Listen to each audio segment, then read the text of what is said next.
We are back with our favorite book.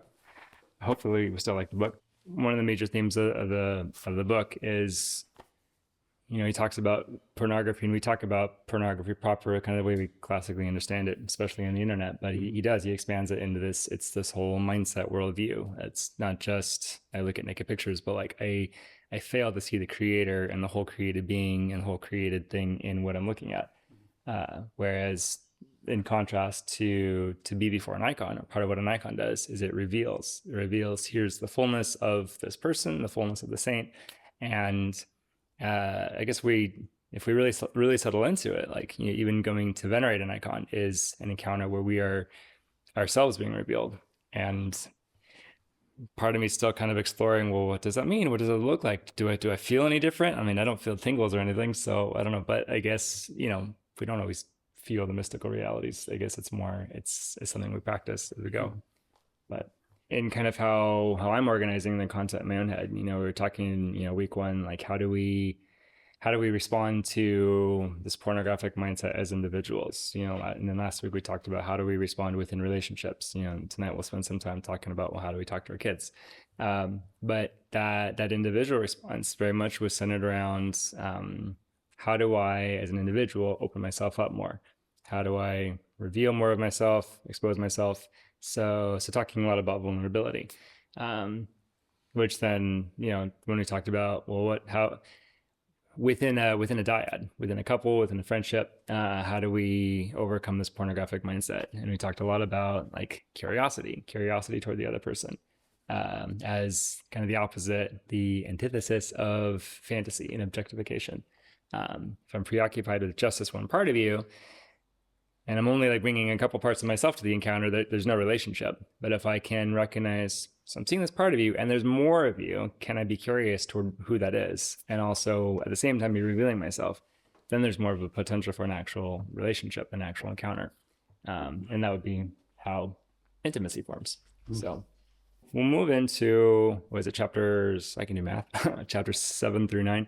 So we'll try and do a lot tonight. We'll talk about chapters a little bit, but then I did want to kind of shift gears a little bit. It's a little bit parenthetical to this, but to talk a little bit about talking about our kids. How do we talk to kids about sex and about porn and icons and everything? That's it. So within chapters 7 through 9, there's a lot of talk here about the masks and behind the masks. And again, like you pointed out, he uses this language of masks and veils and faces.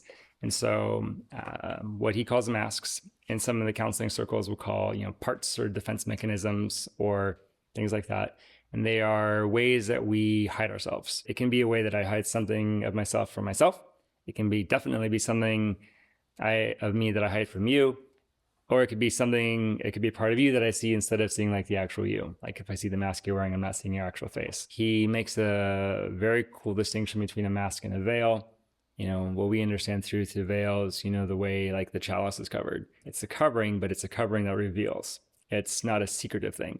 And the parts of us can reveal something about us, and they can be softened to where they're not preventing a relationship or preventing knowing. And so that's a little bit of what these couple of chapters are talking about, is that process of removing masks, seeing past them, softening them. So that being kind of the major theme of these couple of chapters. A lot about vulnerability, a lot about uncovering. He mentions some things both about how one reveals themselves and also how one sees into the other person. So exploring the difference between like fantasy and imagination, and noting some of the dangers. Fantasy and imagination can detach me from reality altogether. Fantasy definitely, but there is this potential within imagination to be imaging something true, even within the trappings of some made-up world.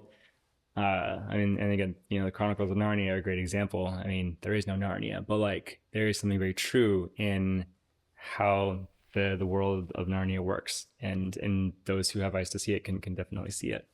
The important thing to be always keeping in mind is what is reality. So there's the reality of God who can't be imaged, fully except in Christ. And so always working to becoming more in contact with reality as it is. This shows up all over any sort of like sobriety recovery work. I'll use whatever, sex, drugs, whatever, to disconnect myself from the reality of myself, the reality of you, the reality of the world, the reality of the situation.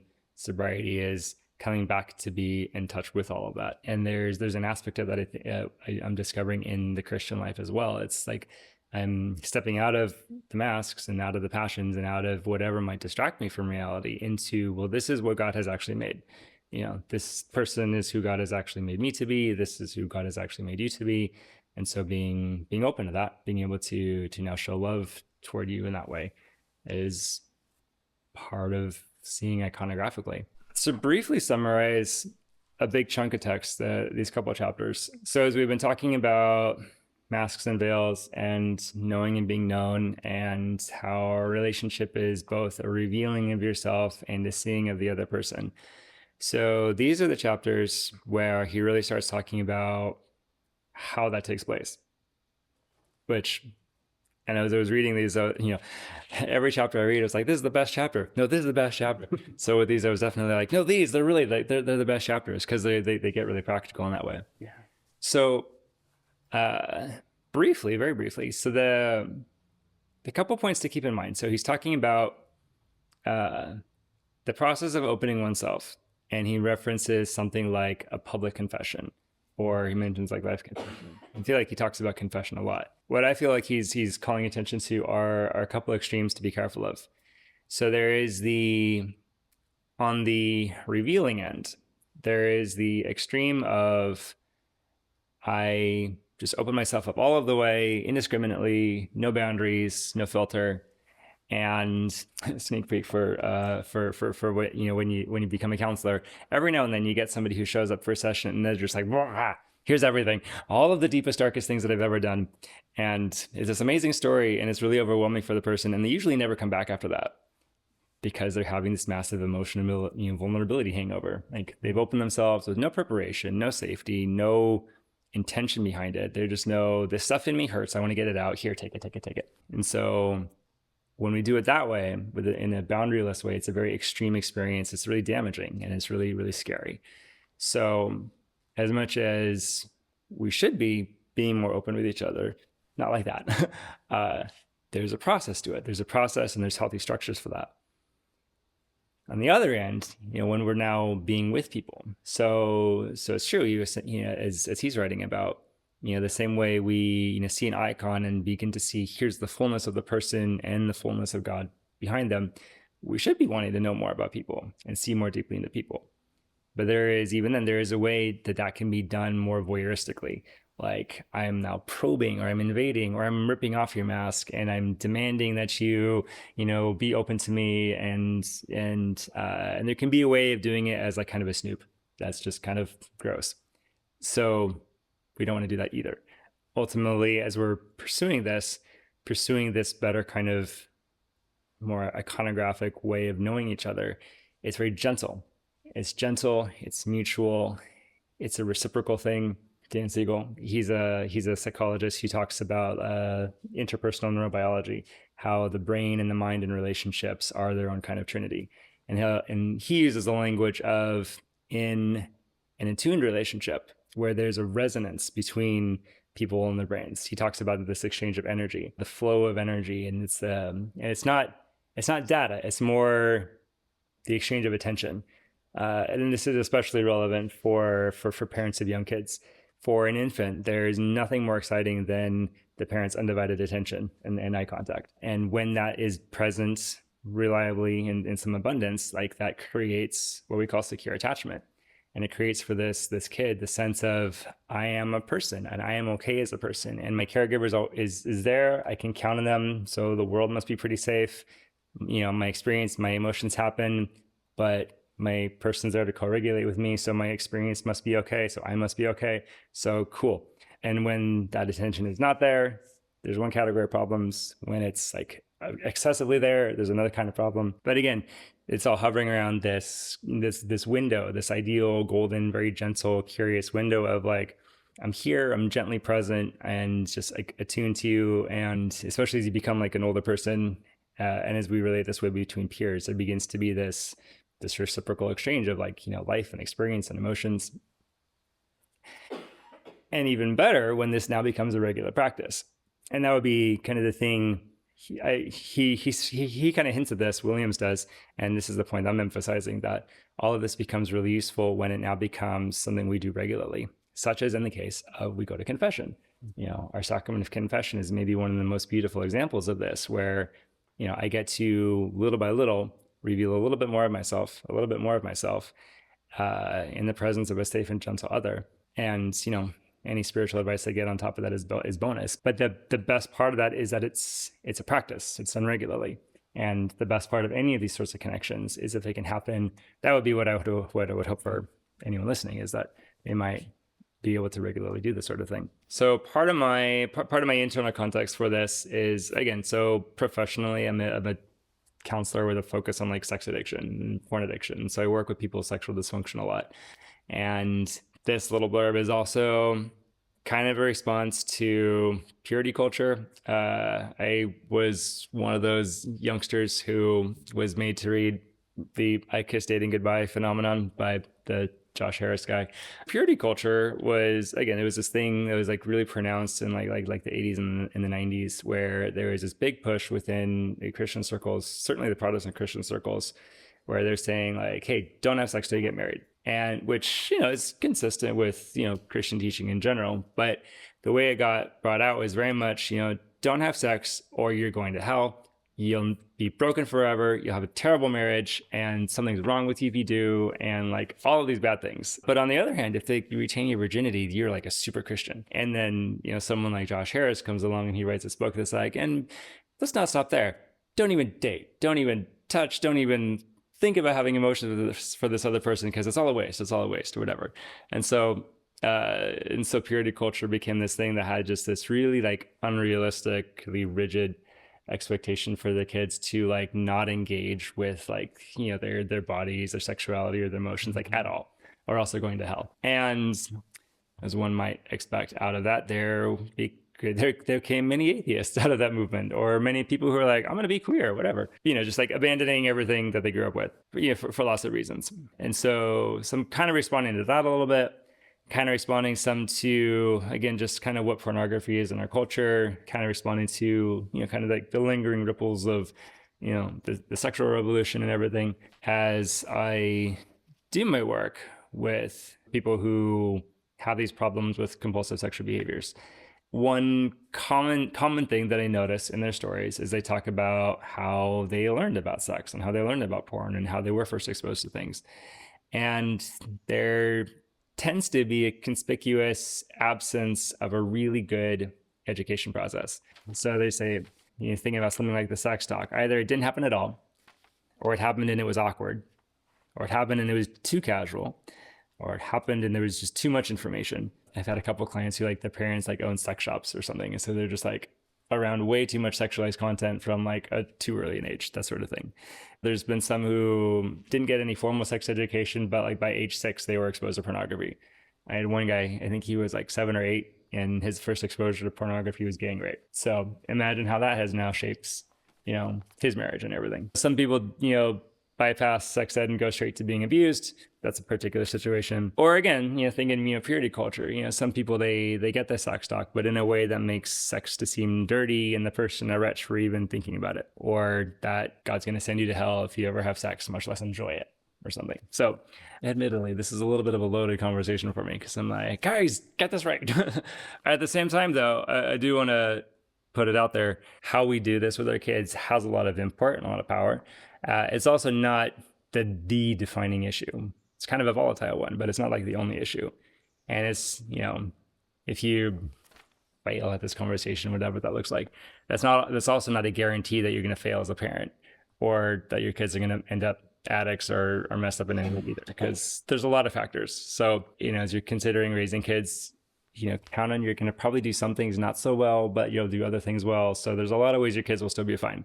But that's kind of what we're talking about. Like, ideally, if all things are going well, like, dad and mom are living a decent Christian life. Like they're in church, they're practicing the sacraments, they themselves are growing in the faith. And so then when they later get to say, here's a Bible story, or here's some of what the church teaches, like that information is now being dropped into this nest of lived experience.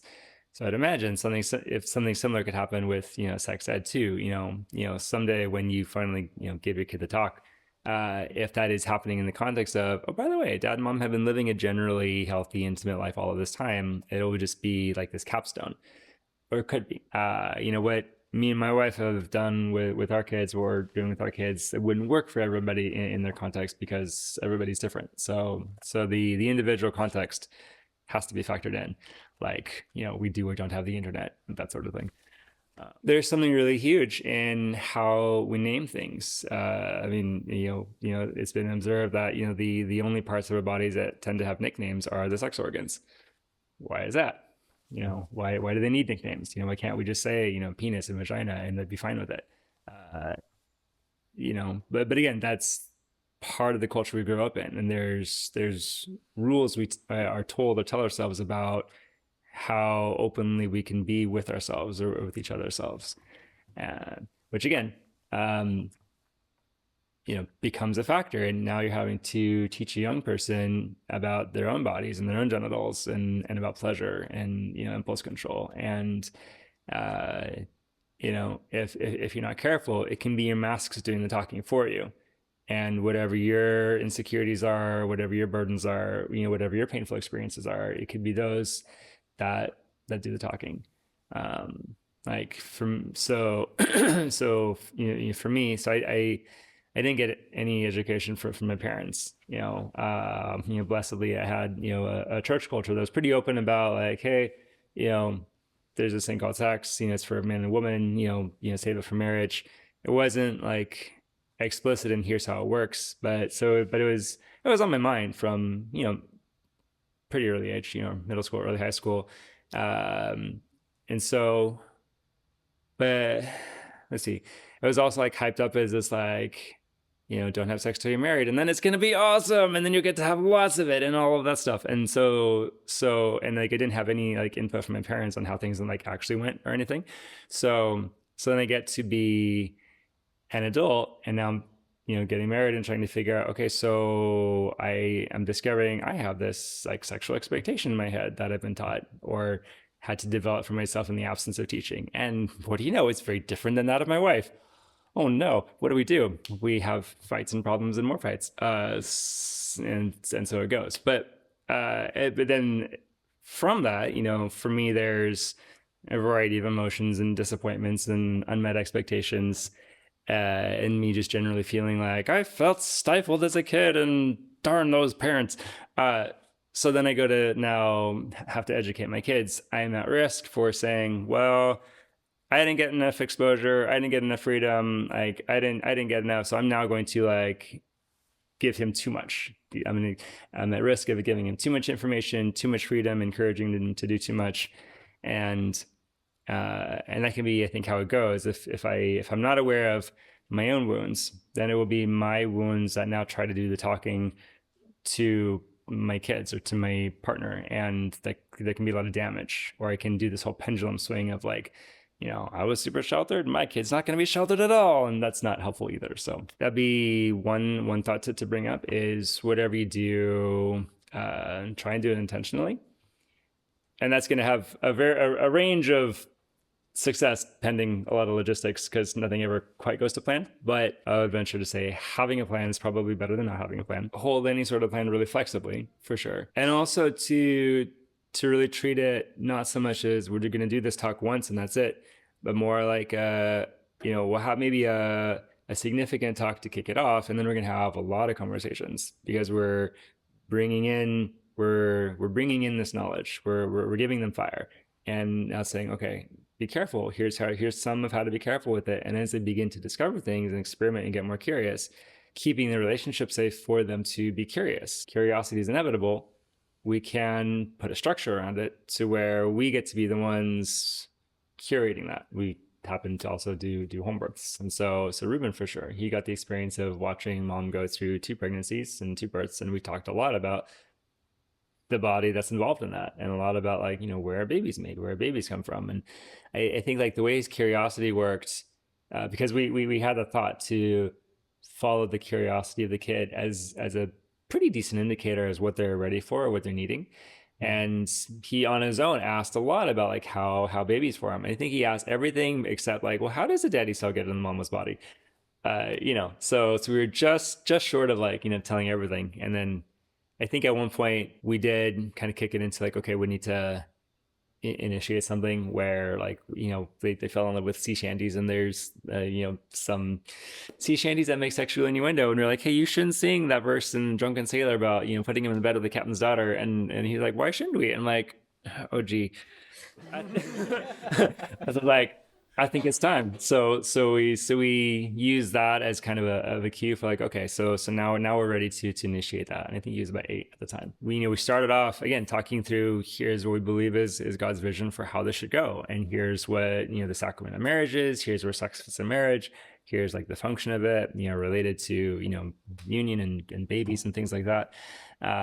And it was over the next, I know, year and a half, 2 years of like, he's asking, he is self-prompted to ask me more questions, and he's just like been stewing over it, wondering about things. And so over the last couple of years, we've talked about like, oh yeah, like, more about, boundaries in your body and like what it's for. And I've gotten to kind of filter in, hear some of the unfortunate iterations of it. And that's looped in with conversations about the internet, because all of his friends are on the internet, and all of his friends, every other friend has a device. Why don't I have a device? And so we've had a lot of conversations around devices, which has let me also talk with him about, well, here's why I don't want you having a device. It's really, I don't want you on the internet. Here's why. And I haven't even always specifically said the word pornography as often, as much as there's inappropriate images, and sometimes I'll talk about there's sexual content. That's one of the things I want you to avoid, along with everything trying to sell you everything. But there gets to be maybe that staggered, the staggered effect. Like, yes, don't start with trying to explain to a 7-year-old, here's what pornography is. Like, you start with explaining, here's what a holy marriage is, and then build from there, I'd say. So, but in terms of the, what do you say? So what content, what information? So that's the part I leave to the individual and attentive parent to determine, between, the husband and wife, between, you and God, and you and your family, because you know what you can say in a meaningful way. As I've seen what, the impacts of pornography and hypersexualization do to people, and it can get pretty vicious. So I really appreciate this book by Andrew Williams and how he's talking about, pornography as the contrast to iconography. And what I love about that is it very quickly, I feel like where the sex talk, sex education can go wrong is it hits these extremes of like either like not enough information, or focusing on the badness of sex, or in some cases just like, hey, it's all fine, go for it. But where I would start would be to start with the vision, to start with the icon, to start with God's creation and what His vision for people is. And I guess it's a little bit like how like the way you learn how to identify counterfeit money is by counting a whole bunch of real money, what we used to call money. And it's by becoming familiar with what is true and good, you develop a sense for that, and you kind of don't need to be taught what is bad or deficient, because you know what is good. And so in our case, in this context, we say, so the starting place would be, from the beginning, always, teaching people like, here's who you are. You are the image of God. You are an icon of Christ. You are good. Here is our salvation process. You're on a journey toward union with God, to participating with Him in His works.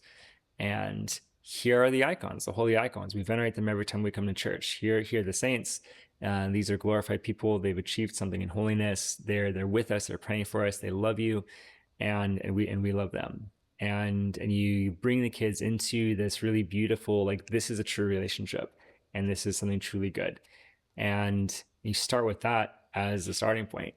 And you teach people, kind of the order we did it with my son was, reaffirming things that he already knew.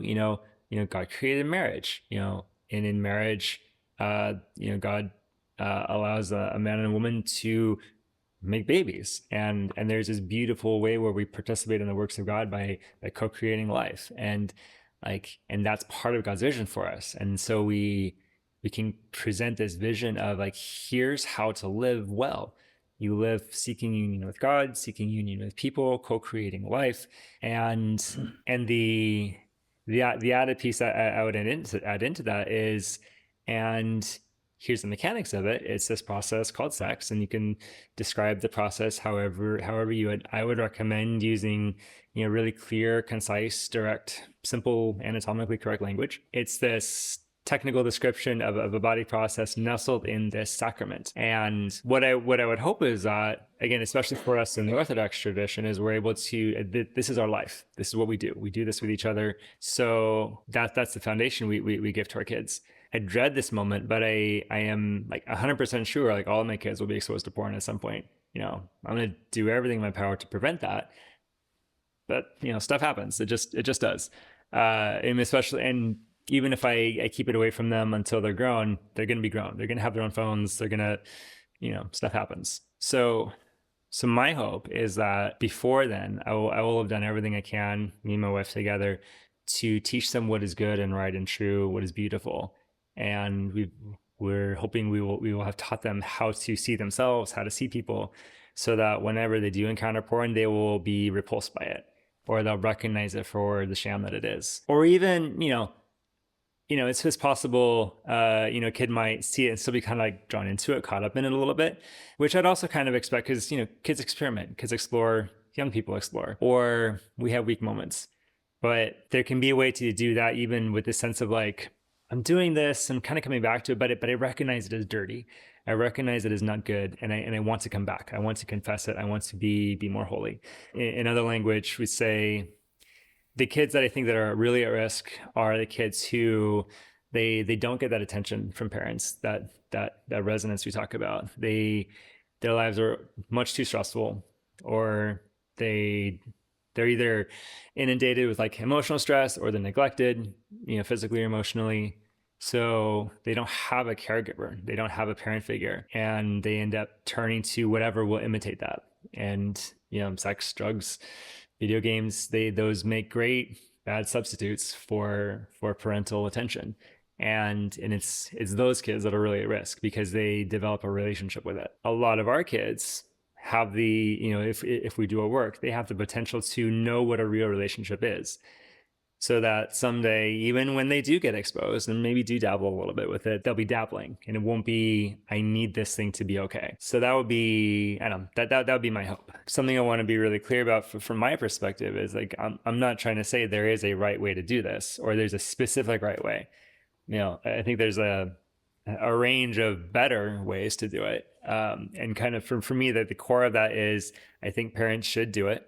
I think parents are the best suited to educate their kids about sexuality, intimacy, marriage.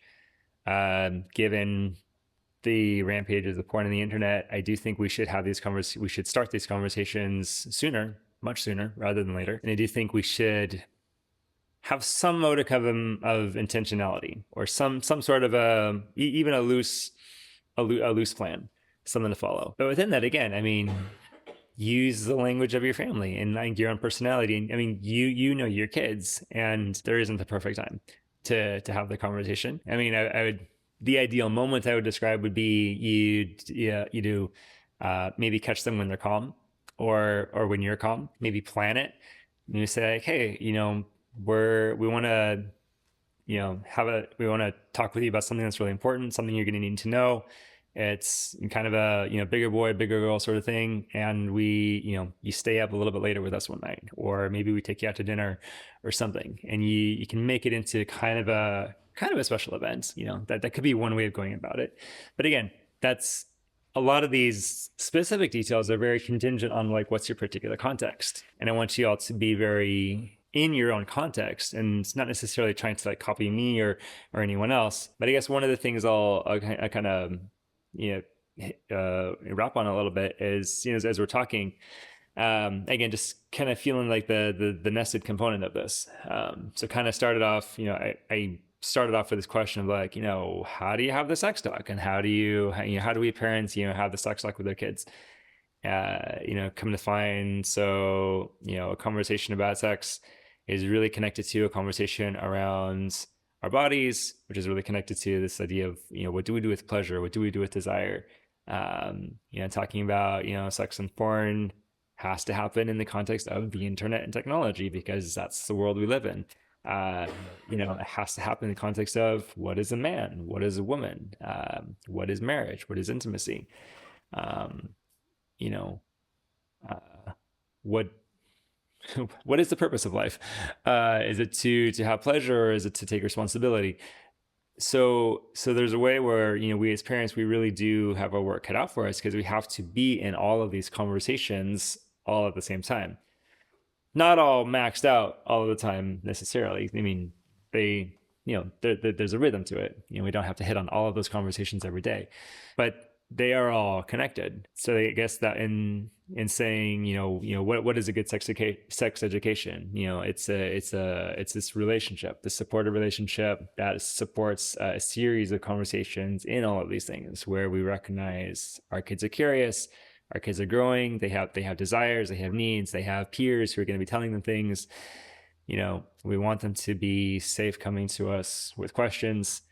And in there, I'd say, we need to know what we believe. I need to know what these are my insecurities, these are my wounds, these are my goals, these are things I'm confident in. These are the lenses I'm working through to be with you, all my children. And there's almost a way where, like, if I'm pretty confident in what I believe, and if I'm pretty confident in what the church teaches, and if I'm working to be in adherence to that, there's kind of a way where having a strategy, much as I said you should have a plan, does kind of become a little bit secondary, because there is something beautiful to be able to just purely be in the moment with your kid. Your son, your daughter is, 7, 8, 12, 13, and they come with a question, and it's really great to be able to just like receive that and be like, oh, thanks for your question. Oh, it's a big question. Cool. Here's a big answer back. I love you. And to just kind of be in the moment and allow for, your God-given creativity to like help you create an answer in the moment. There is something beautiful about that. Certainly for some things. And then, for some other things, you're going to want to plan out a little bit more of a script. But there can be a little bit of both. So there's maybe two very terrifying things to do here. One is to trust God. The other is to trust our kids. And like God and our kids together, that in a lot of cases, like, you give a kid a good foundation, and they find their way back to it a lot of the time. Or there's a lot of ways that they can, and that they will. And there's exceptions. But there's a lot of ways that, like, kids do find their way back. So I hope we can take some encouragement in that.